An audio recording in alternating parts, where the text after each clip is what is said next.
kesemua barisan kabinet yang dilantik Perdana Menteri, Datuk Seri Ismail Sabri Yaakob akan mengangkat sumpah di Istana Negara. Yang di-Pertuan Agong Al-Sultan Abdullah Riayatuddin Al-Mustafa Billah Shah memperkenan istiadat mengangkat sumpah jawatan dan setia serta sumpah simpan rahsia di hadapan Seri Paduka pada pukul 2.30 petang hari ini. Ismail Sabri dalam perutusan pembentukan kabinet Jumaat lalu berkata, barisan jemaah menteri tersebut dipilih daripada kombinasi mereka yang berpengalaman serta diyakini mampu membantu negara memulihkan ekonomi. Menurut beliau, kabinet baharu itu juga perlu berorientasikan hasil berlandaskan 3 prinsip iaitu peka dengan keperluan semasa, bertanggungjawab dan beramanah serta mengembalikan semula keyakinan rakyat. Banyak pihak mempertikai keputusan Ismail Sabri mengekalkan hampir kesemua barisan kabinet pimpinan Tan Sri Muhyiddin Yassin, walaupun beliau mempunyai peluang untuk membina pasukan baharu yang lebih meyakinkan. Walaupun kali ini, UMNO lebih ramai berbanding bersatu, namun pemimpin yang lama masih dikekalkan termasuk beberapa menteri yang sering dilabelkan gagal oleh netizen di media sosial.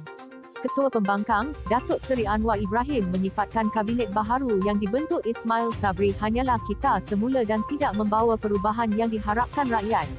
Anwar mendakwa ia tidak mampu untuk menyuntik semangat baharu dan memberi keyakinan kepada pelabur dari dalam atau luar negara.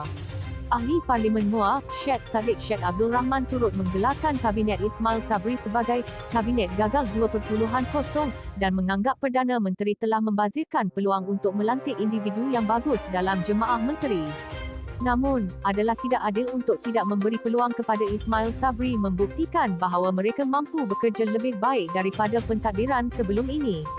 Ini akan memudahkan barisan kabinet ini memberi perkhidmatan terbaik dalam tempoh 100 hari seperti yang dimaklumkan oleh Perdana Menteri Jumaat lalu. Ismail Sabri berkata, beliau akan memastikan barisan kabinet baharu itu menekankan budaya kerja berprestasi tinggi berupaya menggalas tanggungjawab diamanahkan dengan komited dan lebih proaktif.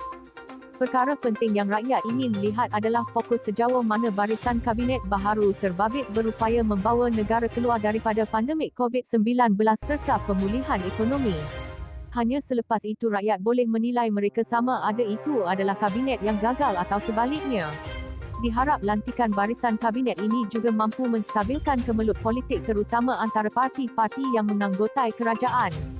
Parti-parti utama seperti UMNO, Bersatu dan PAS perlu kembali bekerjasama agar kerajaan pimpinan Ismail Sabri mampu menyelesaikan masalah pandemik COVID-19 dalam usaha membantu rakyat dan memulihkan ekonomi negara. Kenyataan Presiden UMNO, Datuk Seri Dari Ahmad Zahid Hamidi pada Ahad bahawa beliau akan terus mengambil pendekatan untuk membantu kerajaan baharu bagi membendung penularan wabak COVID-19 amat memberangsangkan.